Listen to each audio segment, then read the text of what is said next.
Hola, hola, hola, hola, tititas. Bienvenidos a otro video más de este canal. Y ahora sí en español. Yo sé que a lo mejor el video anterior fue todo un fracaso. Porque acabando la lectura me di cuenta que era como que muy poquito tiempo y quise leer otra, pero me trabé. Entonces ya no pude continuar, pero pues ahorita vamos a hacer una lectura chiquita, aunque sea en español, porque ya ven que estábamos leyendo el libro de Gabriel García Márquez, El amor en los tiempos del cólera. Y prácticamente ahorita no lo he leído y la verdad es que tengo ganas ya de terminarlo porque pues no hemos avanzado casi nada. Vamos casi por la mitad, entonces voy a seguir un poquito de la lectura. Ok, espero que les guste mucho y me disculpan por la lectura pasada, pero bueno, vamos a empezar. Como estos, los buques de la Compañía Fluvial de la Caribe tenían en cubierta inferior, casi a ras de agua, las máquinas de vapor y las cocinas, y los grandes corrales de gallinero donde las tripulaciones colgaban las hamacas entrecruzadas a distintos niveles. Tenían en el piso superior la cabina de mando, los camarotes del capitán y sus oficiales, y una sala de recreo y un comedor donde los pasajeros notables eran invitados por lo menos una vez a cenar y a jugar barajas. En el piso intermedio tenían 6 camarotes de primera clase y a ambos lados de un pasadizo que servía de comedor común, y en la proa una sala de estar abierta sobre el río con barandales de madera bordada y pilares de hierro, donde colgaban de noche sus hamacas los pasajeros del montón. Pero a diferencia de los más antiguos, estos buques no tenían las paletas de propulsión a los lados, sino una enorme rueda en la popa, con paletas horizontales debajo de los excusados sofocantes de la cubierta de pasajeros. Florentino Ariza no se había tomado la molestia de explotar el buque tan pronto como subió a bordo un domingo de julio a las 7 de la mañana, como lo hacía casi por instinto los que viajaban por primera vez.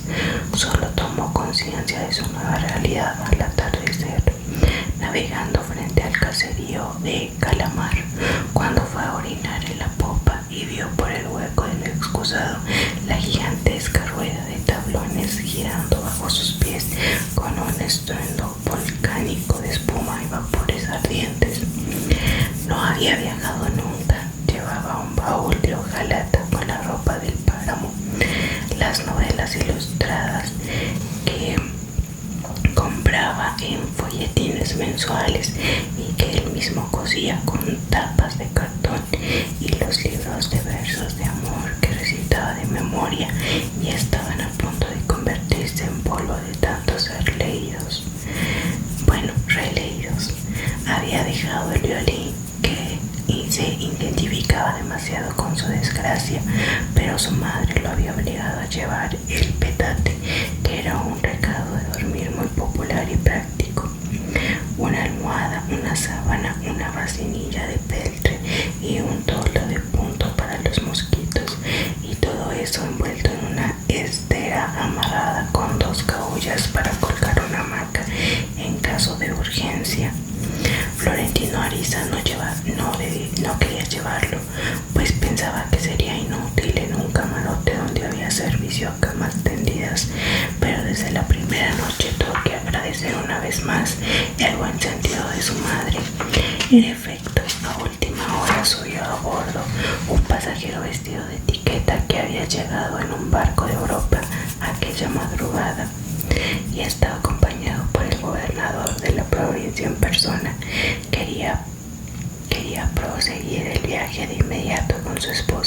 hija y con el criado de librea y los 7 baúles con ribetes dorados que cubrieron a duras penas por las escaleras. El capitán, un gigante acorazado, logró conmover el sentido patriótico de los criollos para acomodar a los viajeros imprevistos. A Florentino Ariza le explicó en una tortilla de castellano y papiamento que el hombre de etiqueta del nuevo ministro plenipotenciario de Inglaterra en viaje hacia la capital de la República le recordó que aquel reino había aportado recursos decisivos para nuestra independencia del dominio español y en consecuencia cualquier sacrificio era poco para que una familia de tan alta dignidad se sintiera en nuestra casa mejor que en la propia. Florentino Ariza, por supuesto, renunció al camarote. Al principio no lo lamentó, pues el caudal del río era abundante en aquella época del año y el buque navegó sin tropiezos las primeras 2 noches. Después de la cena, a las 5 de la tarde, la tripulación repartía entre los pasajeros unos catres plegadizos con fondos de lona y cada quien abría el suyo donde podía. Lo arreglaba con los trapos de su petate y armaba encima el mosquitero de punto. Los que tenían hamacas las colgaban en el salón y los que no tenían nada dormían sobre las mesas del comedor, arropados con los manteles que no cabían más de 2 durante el viaje. Florentino Ariza permanecía en vela la mayor parte de la noche, creyendo oír la voz de Fermina Daza en la brisa fresca del río, parloteando la soledad con su recuerdo, oyéndola cantar en la respiración del buque que avanzaba con pasos de animal grande en las tinieblas hasta que aparecían las primeras franjas rosadas en el horizonte y el nuevo día reventaba de pronto sobre los pastizales desiertos y ciénegas de brumas. El viaje le parecía entonces una prueba más de la sabiduría de su madre y se sintió con ánimos para sobrevivir al olvido. Al cabo de 3 días de buenas aguas, sin embargo, la navegación fue más difícil entre bancos de arena intempestivos y turbulencias engañosas. El río se volvió turbio y fue haciéndose cada vez más estrecho en una selva enmarañada de árboles colosales, donde solo se encontraba de vez en cuando una choza de paja junto a las pilas de leña para la caldera de los buques. La algarabía de los loros y el escándalo de los micos invisibles parecían aumentar el bochorno de mediodía, pero de noche había que amarrar el buque para dormir y entonces se volvió insoportable hasta el hecho siempre de estar vivo. Al calor y a los zancudos se agregaba el tufo de las pencas de carne salada puestas a secar en los barandales.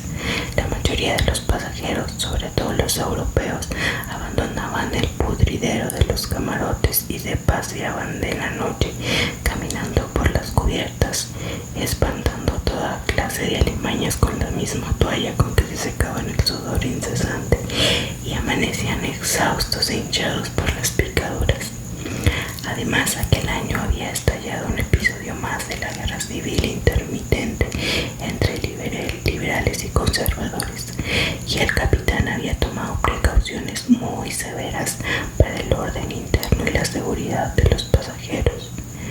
Tratando de evitar equívocos y provocaciones, prohibió la distracción favorita de los viajes de sus tiempos, que era disparar contra los caimanes que se asoleaban en los playones. Ay, pobrecitos. Más adelante, cuando algunos pasajeros se dividieron en 2 bandos enemigos en el curso de una discusión, hizo decomisar las armas de todos en el compromiso bajo palabra de devolverlas al término del viaje.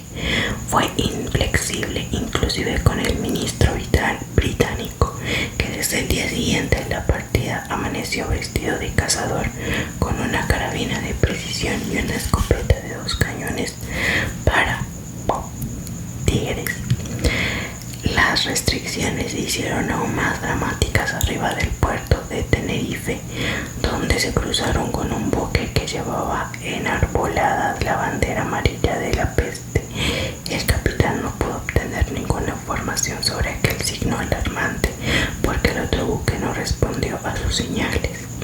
Pero ese mismo día encontraron otro que estaba cargando ganado para Jamaica, y este informó que el buque de la bandera de la peste llevaba 2 enfermos de cólera y que la epidemia estaba haciendo estragos en el trayecto del río que aún les faltaba por navegar.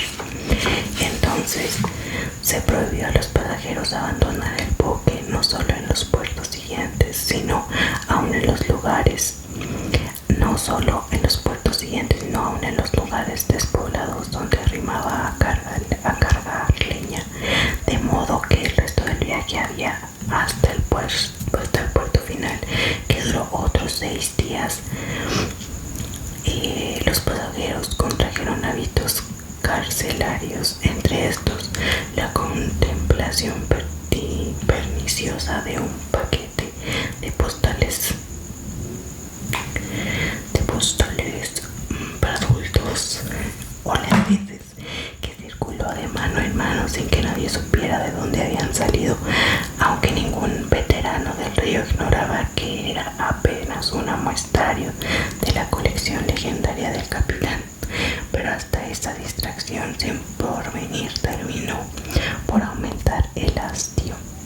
Florentino Ariza soportó los rigores del viaje con la paciencia mineral que desconsolaba a su madre y exasperaba a sus amigos. No alternó con nadie. Los días se le hacían fáciles sentado frente al barandal, viendo a los caimanes inmóviles asoleándose en los playones con las fauces abiertas para atrapar mariposas, viendo las bandadas de garzas asustadas que se alzaban de pronto en los pantanos, los manatíes que amamantaban sus crías con sus grandes tetas maternales y sorprendían a los pasajeros con sus llantos de mujer. En un mismo día vio pasar flotando 3 cuerpos humanos, hoyos, hinchados y verdes con varios gallinazos encima. Pasaron primero los esos de hombres, uno de ellos sin cabeza, y después de una niña de pocos años cuyos cabellos de medusa se fueron ondulando en la estela del buque. Nunca se supo por qué, nunca se sabía si eran víctimas del cólera o de la guerra, pero la tufarada nauseabunda contaminó en su memoria el recuerdo de Fermina Daza. Siempre era así, cualquier acontecimiento bueno o malo tenía alguna relación con ella. De noche, cuando amarraba el buque y la mayoría de los pasajeros caminaban sin consuelo por las cubiertas, él repasaba casi de memoria los folletines ilustrados bajo la lámpara de carburo del comedor, que era la única encendida hasta el amanecer, y los dramas tantas veces releídos recobraban su magia original cuando él sustituía a los protagonistas imaginarios por conocidos suyos de la vida real y se reservaba para sí y para Fermina Daza los papeles de amores imposibles. Otras noches le escribía cartas de zozobra cuyos fragmentos esparcían después en las aguas donde corrían sin cesar hacia ella. Así se le iban las horas más duras, encarnando a veces en un príncipe tímido o un paladín del amor, y otras veces en su propio pellejo escaldado de amante en el olvido, hasta que se alzaban las primeras brisas y se iba a dormir sentado en las poltronas del barandal.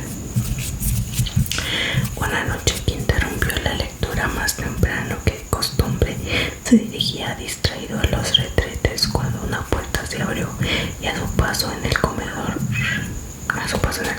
desierto, y una mano de halcón lo agarró por la manga de la camisa y lo encerró en un camarote. Apenas se alcanzó a sentir el cuerpo sin edad de una mujer. En las tinieblas, empapada en sudor caliente y con la respiración desaforada, que lo empujó boca arriba en la litera, le abrió la hebilla del cinturón, le soltó los botones y se descuartizó a sí misma, acaballada encima de él, y lo despojó sin gloria de su. Ambos cayeron agonizando en el vacío de un abismo sin fondo oloroso a marisma y camarones. Ella yace después de un instante sobre él, resollando sin aire, y dejó de existir en la oscuridad. Ahora váyase y olvídelo, le dijo. Esto no sucedió nunca. El asalto había sido tan rápido y trivial que no podía entenderse como una locura súbita del tedio, sino como el fruto de un plan elaborado con todo su tiempo y hasta con sus pormenores minuciosos. Esta servidumbre halagadora aumentó la ansiedad de Florentino Ariza, que en la cúspide del gozo había sentido una revelación que no podía creer, que inclusive se negaba a admitir, y que era el amor ilusorio de Fermina Daza. Podría ser sustituido por una pasión terrenal. Fue así como se empeñó en descubrir la identidad de la violadora maestra, en cuyo instinto de pantera encontraría quizás el remedio para su desventura, pero no lo consiguió. Al contrario, cuanto más profundizaba en el escrutinio, más lejos se sentía de la verdad. El asalto había sido en el último camarote, pero este estaba comunicado con el penúltimo por una puerta intermedia, de modo que los dos se convertían en dormitorio familiar con 4 literas. Allí viajaban 2 mujeres jóvenes, otra bastante mayor pero de muy buen ver, y un niño de pocos meses. Se habían embarcado en Barranco de Loba, y el puerto donde se recogía la carga y el pasaje de la ciudad de Mompox, desde que ésta quedó al margen de los itinerarios de vapores por las veleidades del río, y a Florentino Ariza se había fijado en ella solo porque llevaba un niño dormido dentro de una gran jaula de pájaros. Y bueno, aquí vamos a dejar esta lecturita. La verdad es que no sé si les gusta, pero es que les digo que muchas veces no tengo tanto tiempo de leerlo, pero la verdad es que sí quiero acabarla, porque ya vamos a, bueno, voy a la mitad y sí me gustaría terminarla, pero bueno, espero que se hayan relajado